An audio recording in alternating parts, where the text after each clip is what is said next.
Peladeiras e peladeiros, mais um TV Corujão. Sejam muito bem-vindos. E aí, Rodrigo, seja bem-vindo também a mais um TV Corujão, Rodrigo. Mais uma segunda-feira. Como estamos?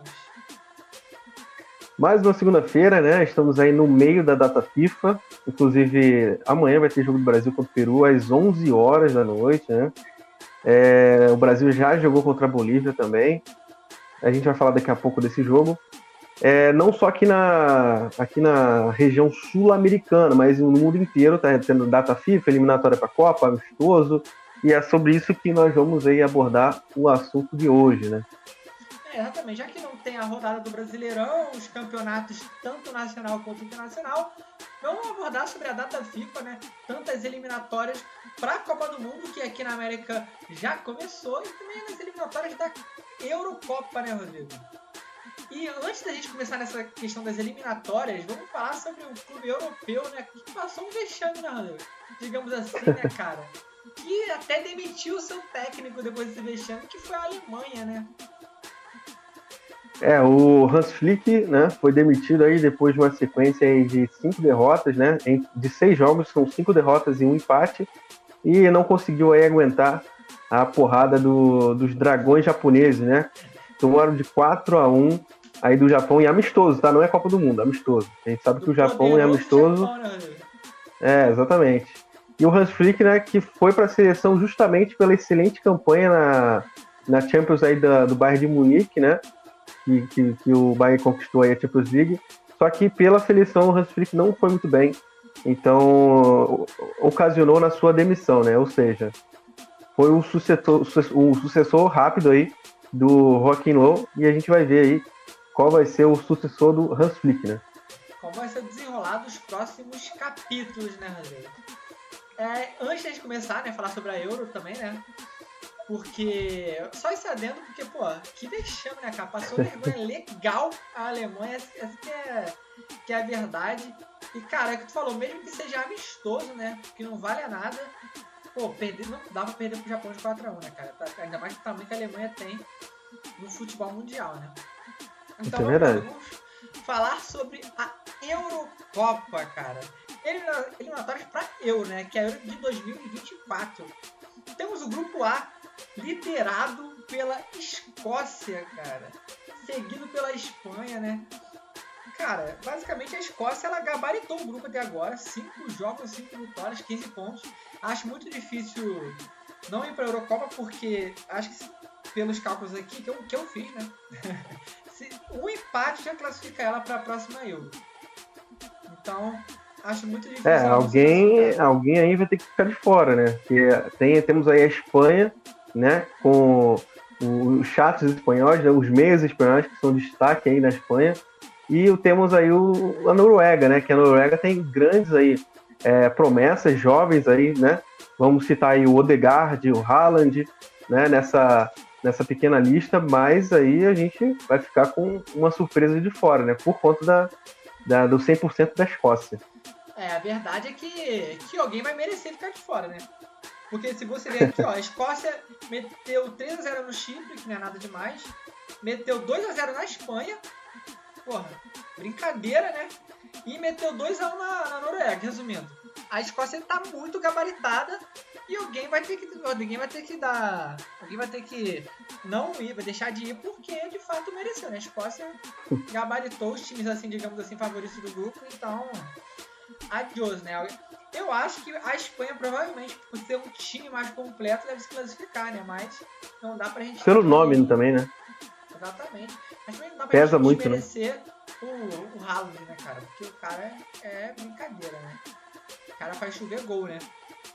No grupo B, temos a França também gabaritando o grupo.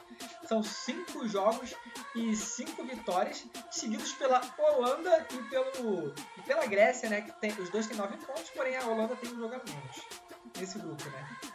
Porém, esse jogo a menos, Rodrigo, é contra a França, né? Então, basicamente, tem 9 pontos. Basicamente 9 pontos, né? Lembrando que a França, ela fez 11 gols até agora e não sofreu nenhum, né? Em 5 jogos. Então, basicamente, os 9 pontos vão continuar rolando. Mas vai continuar empate, né? 9 pontos com Holanda e Grécia. No grupo C temos liderando o grupo com 13 pontos. A Inglaterra, que está invicta nesse grupo, 4 vitórias e um empate. Seguido pela Ucrânia, com 7 pontos em 4 jogos. E seguido pela Itália, com 4 pontos em 3 jogos. A Itália tá muito zicada, né, cara? Impressionante, né? E dessa vez foi um empate também contra a Macedônia do Norte, que a Macedônia do Norte virou carrasco da Itália, né, cara? Impressionante, né? Cara, é o pai da Itália, né? Aí teve um empate de 1-1 contra, na verdade, a rodada 5, né? Foi a rodada de empate, né? Foi 1-1 Ucrânia e Inglaterra, 1-1 Macedônia do Norte e Itália. Então mas aí a Itália já vai ser já fica numa situação complicada, né? O próximo jogo vai ser confronto direto, vai ser Ucrânia e Itália. Na verdade vai ser Itália e Ucrânia, né? Porque vai ser lá na Itália o jogo. Então se a Itália vai ser um jogo muito importante para as pretensões da Itália, né? Se que vai querer ir para a Eurocopa ou não, né, cara? Sim. Inclusive até no off, né? A gente comentou sobre essas supostas eliminatórias, eu estava até feliz, né? Pensando que era eliminatória da Copa, pensando que a Itália ia ficar mais um ano fora da Copa, graças a Deus. Só que, infelizmente, é a eliminatória da Eurocopa, cara. Poxa, exatamente. Cheio de clube também, né, cara? A Europa e a eliminação só começa depois da Eurocopa, né? Então, verdade. É bizarro. No grupo D, temos liderando a Turquia com 10 pontos, seguidos pela Croácia e a Armênia. O grupo D de aleatórios, 7 pontos, né, cara? Exatamente. A Armênia com 7 pontos, né? Só que com um jogo a mais. Lembrando que a Turquia tá liderando, né, com 3 pontos de diferença, mas a Turquia tem 2 jogos a mais do que a Croácia. Então, a gente também tem que ver porque cada rodada são 2 jogos, né? Ou seja, cada grupo tem 5 times, né, entre aspas, clubes, né? Então, um fica fora, né? Então, sempre vai ter um com um jogo a mais, outro com um jogo a menos, né? Até porque cada rodada vai ter 4 times jogando e um não vai jogar, né? Então, até ser concluído, você vai sobrar um time. E aí, a Turquia tá com 10 pontos, né? Vamos destacar, mas tá com 5 jogos. Então, basicamente, a Croácia tá com 7 pontos, com 2 jogos a menos. Então, sim, exatamente. Ganhar os 2 jogos já pode ir para 13 pontos. Então, essa liderança da Turquia, digamos assim, ela é meio... mascarada, né? É mascarada, exatamente. No grupo E, temos a Albânia de Silvinho liderando o grupo E, Rodrigo. Brincadeira. Little Silvio, né? Exatamente. A Albânia liberando com 10 pontos, né? Tudo bem também que é um grupo de aleatórios, né? Tirando ali a Polônia, que está em 4º lugar. Mas a gente tem que ver que a Albânia também não tem ninguém lá tão especial, né? Entendeu? Para se destacar. Tem o Little Silvio, é verdade. Mas uma liderança, digamos aí, que se for para a Eurocopa vai ser um time que eu vou gostar de ver. Então, vai ser interessante ver. Vamos ver se vai dar trabalho aí para os gigantes aí da Eurocopa. Mas aí tá sendo surpresa, né?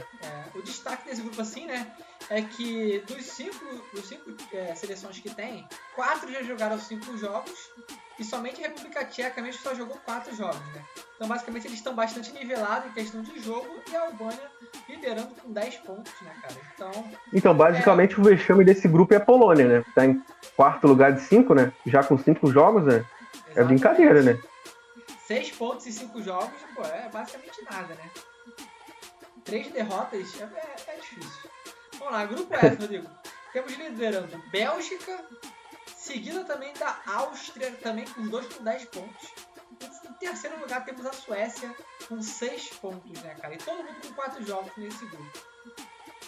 A Áustria tá com a mesma porcentagem de aproveitamento que a Bélgica, 83%, né? Então, as duas já estão muito bem equiparadas, né? O que eu vejo aí que vai sobrar a vaga aí, a Suécia, infelizmente, vai ter que ficar de fora, né? Porque a Suécia também era uma grande potência até 2018, 2014, mas de lá para cá realmente caiu muito, né? De produção. Então, pelo visto, a Áustria vai conseguir essa vaga aí junto com a Bélgica, com a geração belga, né? Mas só para lembrar, por exemplo, que essas eliminatórias têm 8 jogos para cada clube, né? Então, Nesse grupo aqui, cada um tem 4 jogos, ainda falta o segundo turno, digamos assim, né? Uhum. Então ainda faltam basicamente 12 pontos a serem disputados. Dá para a Suécia virar esse jogo, mas se até agora teve 2 derrotas em 4 jogos, vai ter que fazer o que não fez no primeiro turno. Né? Isso é verdade. Então vamos ver se vai dar uma reviravolta, mas eu acho que está se encaminhando aí para uma Bélgica e Áustria na Eurocopa mesmo. Nesse grupo G aqui, né, cara, não tem muito o que falar, né? Grupo de aleatório, né? O grupo de aleatórios, Hungria e Sérvia liderando com 10, Montenegro com 8, Bulgária e Letônia com 2 pontos, né? Mais propenso, a Sérvia eu acho que é o mais forte desse grupo aqui, se eu não me engano. Sim. A Hungria também é um time muito chato de jogar também contra, um time muito retranqueiro, fechado. Estão liderando o grupo, digamos assim, Montenegro nada demais, Bulgária e Letônia não tem muito o que falar, né? É verdade. Grupo H também, né? Grupo H é um grupo também. Acho que assim, grupo H tem 6 clubes, tem 6 times, né? 6 seleções. Tem a Dinamarca como destaque, se eu não me engano, né? Desse grupo. Mas as outras também é Finlândia, Eslovênia ou Eslováquia isso aqui? Eslovênia, Finlândia, Cazaquistão, Irlanda do Norte e São Marino. São Marino, incríveis 21 gols tomados e nenhum feito, né? Caraca, o cara... Tá um energético o pessoal de São Marino aí, né? Fazendo história, né, São Marino? Né? Não fez gol até agora. Grupo I também tem 6 seleções, né? Que é basicamente a Suíça é a favorita, eu acho, desse grupo. Tem Suíça, Romênia, Israel, Belarus, Kosovo e Andorra. Eu acho que, pô, se a Suíça não passar, é brincadeira. E tem 11 pontos em 5 jogos, resumindo. Tem 2 empates aí no meio, né? Sim, são 3 vitórias e 2 empates. Exatamente. Grupo J... Que é o último, né? O último grupo. Grupo J temos Portugal, até agora gabaritou, né? 15 pontos em 5 jogos. Eslováquia com 10 pontos. Luxemburgo com 10 pontos também. E aí temos agora Bósnia com 6. Islândia com 3 pontos e Liechtenstein com 0 pontos, infelizmente, né? Fez um golzinho, tomou 15 e tá... Portugal gabaritando, né? Fazendo o que tem que ser feito. Que é passar por cima, sem dar ponto assim. E Luxemburgo e Eslováquia... Briga forte, né? Brigando pela segunda colocação. Acho que a Bósnia também tinha que estar lá brigando por lá, mas também não é, nossa, muita diferença. A Bósnia é favorita nesse grupo. Nada mais.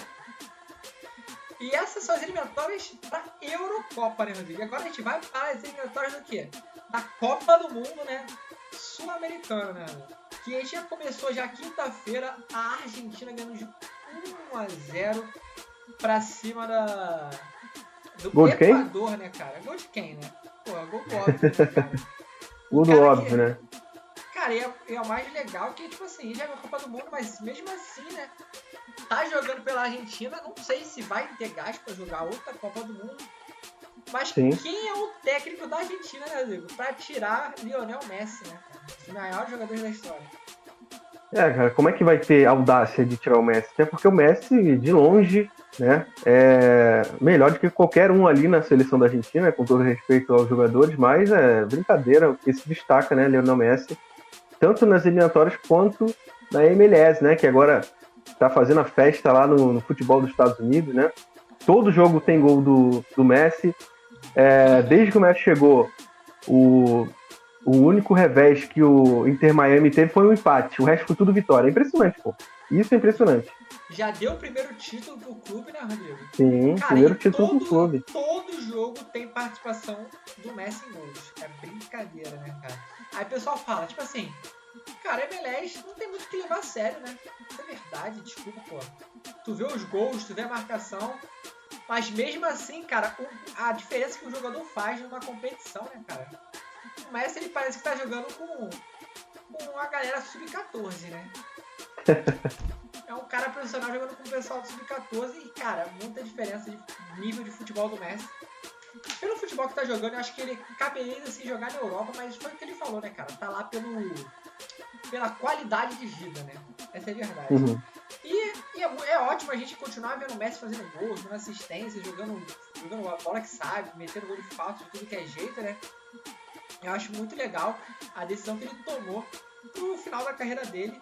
E mesmo assim tá ajudando a seleção argentina, né, Diego? Basicamente foi ele que conseguiu esses 3 pontos, né?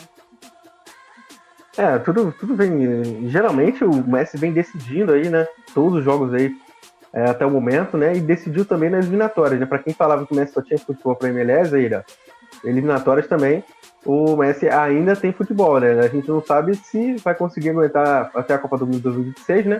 Mas até agora, nas eliminatórias, se a missão dele for classificar a Argentina para a próxima Copa, por enquanto está sendo cumprida, né? Verdade, é. Aí vai que ele não queira jogar Copa do Mundo, mas não sei, né? A Uhum. gente é muito tempo até lá, né? Essa é a verdade. Exatamente. Outro clube também que venceu, outra seleção que venceu foi a Colômbia, venceu a Venezuela de 1-0, né? Vitória simples. Assim, Lembrando que, com uma curiosidade, né? Infelizmente, para a Venezuela até agora é o único time sul-americano que ainda não foi para a Copa, né? Então, vamos querer aí venezuelanos, agora que são 6 vagas, não são mais 4, são 6 vagas diretas e uma repescagem, né? Apenas 3 times dos 10 vão ficar de fora, então vamos ver se a Venezuela se classifica pelo menos pela primeira vez aí para a Copa do Mundo, né?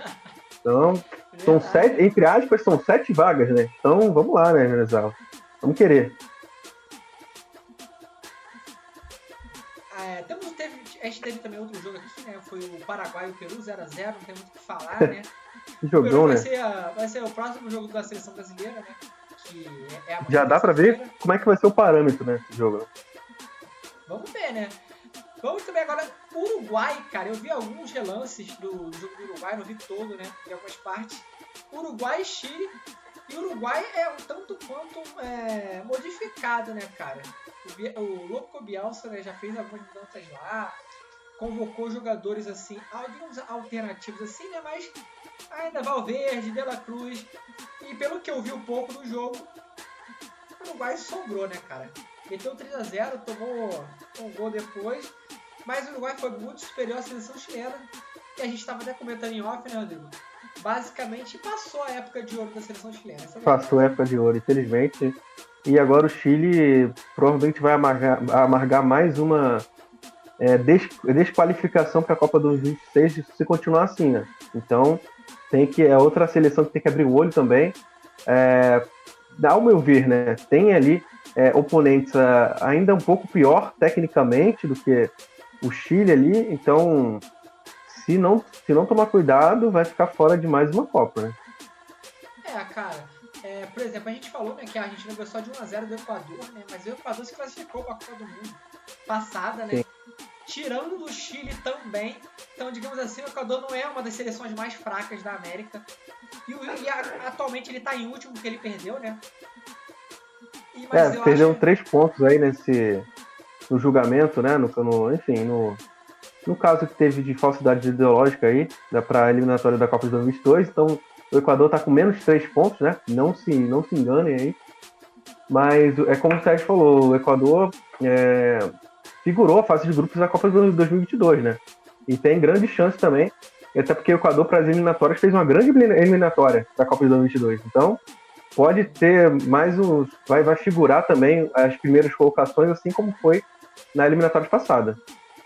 E mesmo com menos 3 pontos, eu acho que sim, vai pegar vaga, foi o que você falou, tem bastante vaga, vai sobrar para alguns clubes aí, né, cara? Então, o pessoal tem que ficar de olho, porque o Equador tá lá embaixo, mas é temporário, creio que seja temporário. Temporário, exatamente. Vamos lá. Nessa primeira rodada também, vamos chegar agora no último jogo, né, Rodrigo? Acho que é o mais importante, né?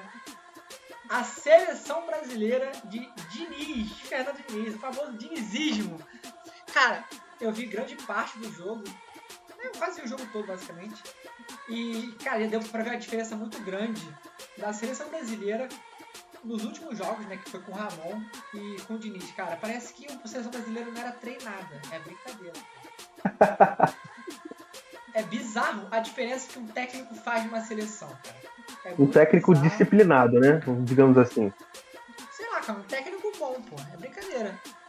E muita gente já tá se falando, né, que o Ancelotti fique no Real Madrid, cumpra o contrato até 2040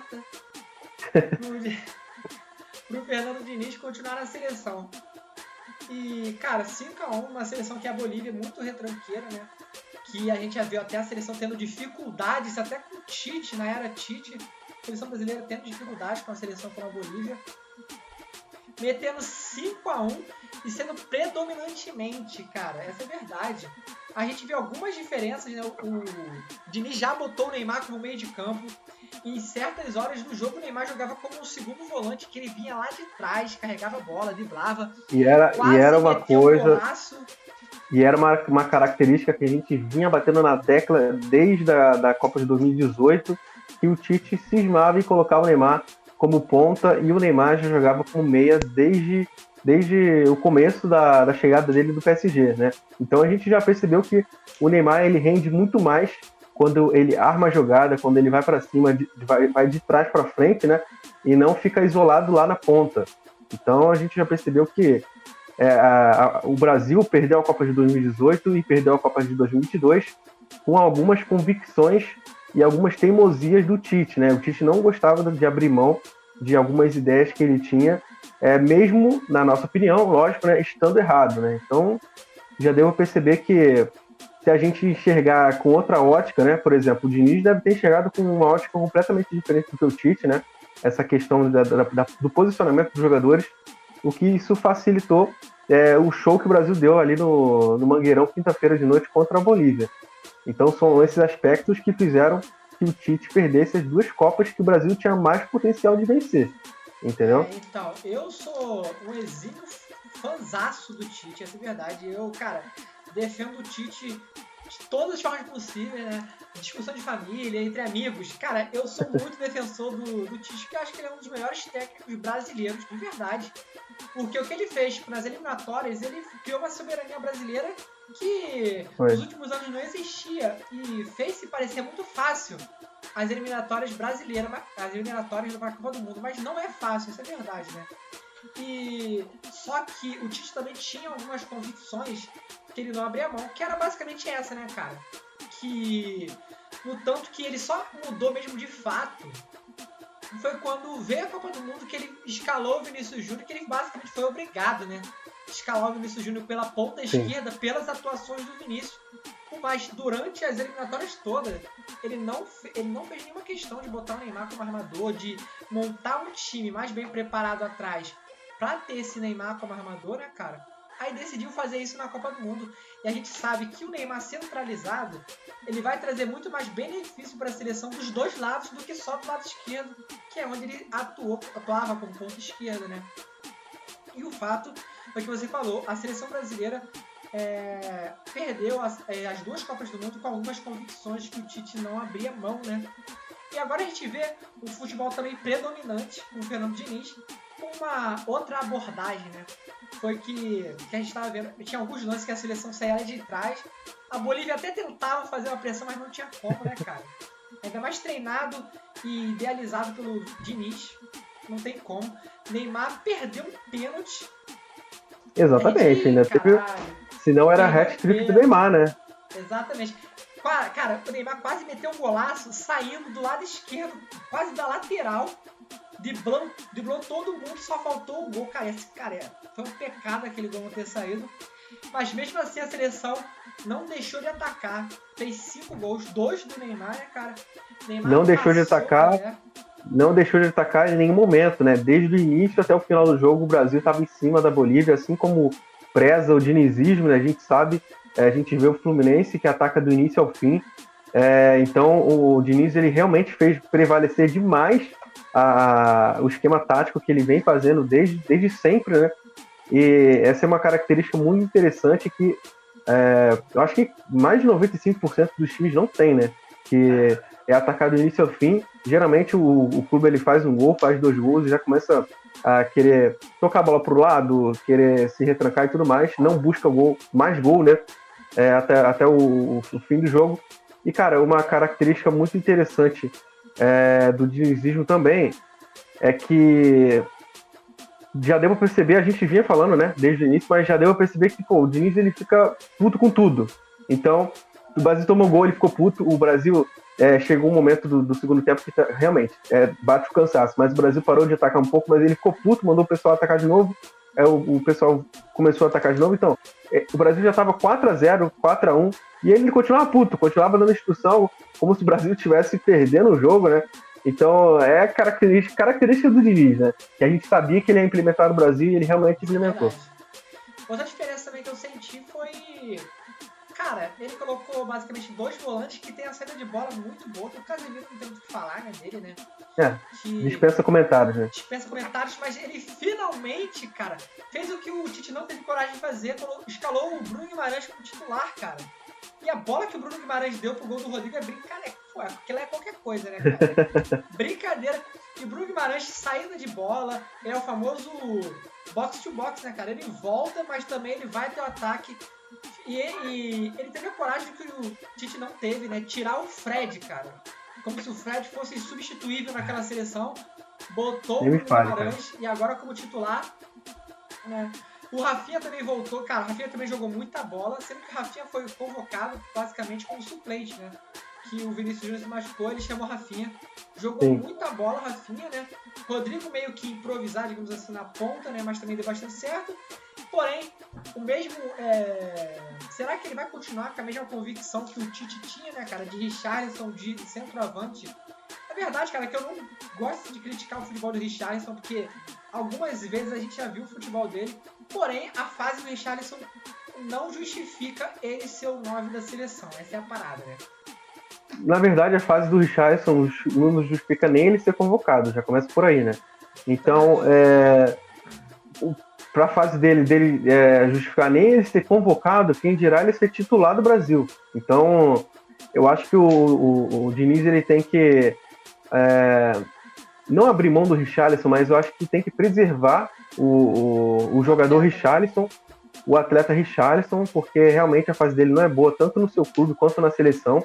No jogo de quinta-feira, para o Brasil, que foi um Brasil muito dinâmico, muito ataque, full ataque o jogo todo, muito dominante, e para o Richarlison dar meros 2 chutes ao gol antes de ser substituído, um cara que tem que ser o 9 da seleção, que o cara tem que ser um finalizador, não foram nem 2 chutes, foram 2 chances claras de gol que ele perdeu. Então, porra, para mim... Acho que o que você também falou, né, Rodrigo? Questão de preservar o atleta, porque no tanto que a gente viu quando ele foi substituído, ele saiu chorando, cara. Tá ligado? Sim, exatamente. Porque ele também tá se cobrando muito, tanto no clube quanto na seleção, e ele tá vendo que as coisas não estão acontecendo, né? E ele também tá se cobrando mais ainda. É a questão de preservar mesmo o atleta, porque foi o que eu falei, né? A gente sabe que o Richarlison tem futebol, porém atualmente, né, desde a Copa do Mundo, meio que ele tá sofrendo esse pós-Copa muito ruim. É verdade, a fase muito ruim dele. Fez um gol. Na verdade, na Copa já começou na fase ruim dele, né? E teve, não, na Copa ele fez 3 gols. Ele teve razoavelmente uma boa Copa, né? Fez 3 gols, o 9 da seleção, até que não deixou a desejar, digamos assim. Mas desde então da Copa, cara, ele não rende, essa é a verdade. Entendeu? Foi o que você falou, não justifica a convocação dele. E eu vou até entrar em outro tópico aqui. Vamos ver se você vai concordar ou não, né? Que se fosse para colocar o Richarlison de titular, colocar um jogador que tá numa fase muito boa, né? Que é o Gabriel Jesus, que também é um cara muito injustiçado, tanto na seleção, que ele quanto pelos torcedores brasileiros, né? Exatamente. Entendeu? Se fosse para apostar em alguém, eu apostaria muito mais no Gabriel Jesus do que se fosse no Richarlison, que agora tá muito difícil, né? E o Gabriel Jesus reencontrou a boa fase dele no futebol no Arsenal, né? Exatamente, o Gabriel Jesus agora está comendo a bola no Arsenal também, né? Mas um cara também que eu gostaria muito que o Diniz levasse, né? Que é um cara que, infelizmente, a instituição Flamengo é uma instituição falida, né? Mas que um cara que eu gostaria muito que fosse o 9 do Brasil seria o Pedro, cara. Então, cara, para mim o Pedro seria o centroavante ideal para a seleção brasileira. Eu acho que um cara que vem sendo utilizado em apenas 10% dos jogos do Flamengo como titular e ter mais de 20 gols no ano, cara, isso é para mim um feito gigantesco. Então, assim como foi na Copa de 2022, tudo bem que o Pedro nem chegou a ser utilizado, mas a gente nem viu muita minutagem no Pedro na Copa de 2022, mas eu acho que é um cara que tem que ser testado aí para nessas eliminatórias, até porque ele não teve tempo nas eliminatórias passadas, né?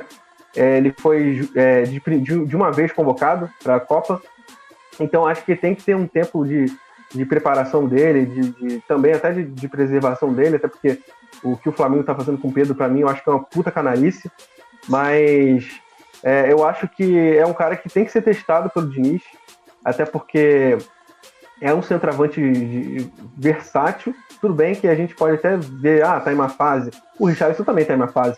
E o Richarlison, a má fase do Pedro é 21 gols no ano. A má fase do Richarlison é 1 gol no ano. Entendeu? Então, a gente tem que ver porque o Pedro é um cara jovem, né? E ele é um cara que também nunca foi testado. Entendeu? Foi testado na Copa. Na Copa ninguém... Na Copa ele jogou meros, sei lá, 25 minutos. 25 minutos a gente não tem como saber o desempenho do cara. Entendeu? E eu acho que o Diniz, no Fluminense, ele já trabalha com um cara com as mesmas características do Pedro, que é o Cano, entendeu? E ele já tá familiarizado, entendeu? Que são dois caras finalizadores, né? Ou seja, seria um cara finalizador com a mesma característica que o Cano, que ele já tá familiarizado, e a gente sabe que o Pedro tem até mais técnica que o Cano, tem até mais artifícios que o Cano, então, gente, o Pedro tem que ser testado, né, na seleção, assim como o Gabigol também foi testado e não deu certo. Eu acho que tá na hora do Pedro ser testado. Ele já provou que é um grande camisa 9 do Brasil, então acho que já passou até da hora. E também tem alguns nomes na Europa também, no lugar do Richarlison, tem um monte, entendeu? Eu acho que o trabalho que o Diniz tem que ser preservado. E que, de fato, o trabalho que o Diniz tem que ter, né, nesse início e até para os outros jogos, é começar a trabalhar um centroavante para a seleção, né, cara? Porque já faz um tempo que a gente não tem um centroavante, digamos assim, confiante, né? A era Tite toda, né, até 2018, a gente tinha o Gabriel Jesus como centroavante confiante, mas destruiu a confiança dele na Copa do Mundo de 2018, essa foi a verdade. Tanto que ele voltou depois da Copa zero confiante, e isso influencia muito no futebol. A gente sabe disso. E ele tem que começar a trabalhar um centroavante mesmo, camisa 9, que faça gols e que, mesmo que ele queira usar o Richarlison, no momento o Richarlison não é esse camisa 9, né, cara? Sim, cara, ele pode até ser futuramente, mas atualmente a cabeça do Richarlison, ela tem que ser primeiro voltada ao seu clube, tem que começar a ter números relevantes aí no Tottenham, para depois pensar em seleção. Entendeu? Eu acho que trocar muito os pés pelas mãos, né? Convocar o Richarlison nessa má fase em que ele está. Então, acho que já passou da hora do Richarlison já ser desconvocado da seleção. Acho que tem que dar lugar a novos atletas, e atletas podem até não ser novos, né? Mas atletas que estão em boa fase, entendeu? É verdade. Mas esse foi basicamente o parâmetro, né, desse final de semana de data FIFA, né? E menções honrosas, né? O recorde que o Neymar bateu aqui, né, cara, do Pelé. Ultrapassou o Pelé em jogos pela seleção brasileira, em gols pela seleção brasileira, né, cara? Então, isso era cedo ou tarde, a gente sabia que isso ia acontecer, né? Sim, sim. E futuramente, né, a gente pretende até, digamos assim, conversar, debater aqui quem foi o melhor brasileiro, né, pós-Pelé. E a gente pretende até discursar. Assunto complicado, né? Muito complicado, né, cara? Pode até fazer uma tier alguma coisa assim. Mas isso é um assunto mais pro futuro, mas é inegável que o Neymar já fez história com a seleção brasileira, mesmo não conquistando nem, digamos assim, nenhuma Copa do Mundo, né? Pode até ter conquistado a Confederações. Conquistou a Confederações, conquistou a Copa América. Porque se machucou, né, antes daquela Copa América que o Tite conquistou aqui no Brasil. Então, conquistou o Ouro Olímpico, né? Conquistou o Ouro Olímpico. Neymar já fez até história na seleção individualmente, mas ainda quer a tão sonhada Copa do Mundo. Mas, cara, eu acho que o Neymar já briga muito para ser pra estar pelo menos no top 5 pós-Pelé, né? Isso é verdade. Mas é um assunto para outro vídeo, né, Rodrigo? Então esse foi o vídeo basicamente da data FIFA desse final de semana. Valeu, se você acompanhou até aqui, não esquece de comentar o que você acha também. Pode comentar sobre as eliminatórias da Eurocopa, da América do Sul também. E se você também quiser, pode comentar um tema de vídeo que a gente possa fazer. E também, se quiser, um maior brasileiro pós-Pelé, né? Se liga nas nossas redes sociais. Tem conteúdo de futebol todo dia. E aqui também vai ter vídeo de futebol todo dia, né, Rodrigo? Exatamente. Inclusive, nas nossas publicações, a gente tem sempre um cronogramazinho que a gente coloca, né, depois. Então, curta sempre a nossa publicação e arraste para o lado, que você vai ver todos os nossos cronogramas, nosso cronograma semanal, né? Ou seja, não vai faltar vídeo em nenhum dia para você. De domingo a domingo nós temos vídeos interessantes sobre futebol, notícias e tudo mais. Então, se quiser ficar por dentro de tudo sobre o mundo do futebol, é no Onde a Coruja Dorme ou ACDFC. Então é isso, galera. Então é isso. Deixa o seu like. Se você não gostou, também deixa o dislike, comenta o que você não gostou, pra gente melhorar também, né? Então é isso, galera. Exatamente. Valeu, falou. Até a próxima.